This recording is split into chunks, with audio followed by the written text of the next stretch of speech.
Aivar Kuusmaa 3-3 on võetud, ilmselt hoolealused on suurt headmeelt valmistanud.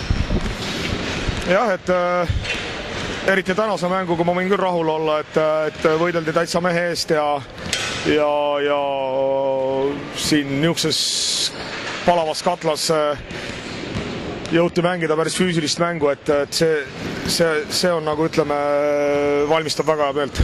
Sa rääkisid sellest palavast katlast, kas annab eelise pigem Kalevile või Rockile siin sellises saalis mängida, et tundub nagu Kalev oleks füüsiliselt natukene parem kui Rock?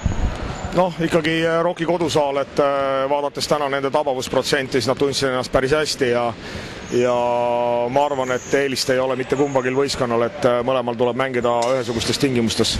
Täna tuli Raike Erles pingilt ilmselt sellepärast, et kartsite, et ta võib vigadega pauks sattuda, ometigi ikka oli tal vigadega siin probleeme natuke. Pingilt tuli veel Armas Keele ja pingilt tuli Tanel Sokk ja et nii kui ma olen öelnud, need mehed on suhteliselt enesekindlalt praegu näidanud ennast mängudes, et meie jaoks ei ole vahet, kes alustab, kes pingilt tuleb, et kõik teevad oma tööd nagu maksimumi lähedaselt ja siin nagu selles mõttes Petse Kalev Cramo'l ei ole vahet, kes alustab. Mis arvad, miks see põhjus on, et Tartu Rock kõigis nendes 3 mängudes on just 4. veerandajal niimoodi murdunud? Ei, mina ei tea seda põhjust, sest et mina ei ole nende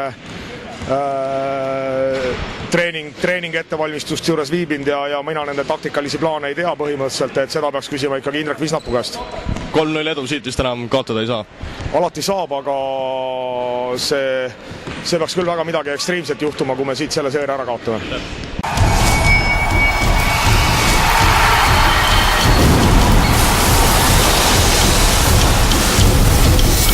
Triobet.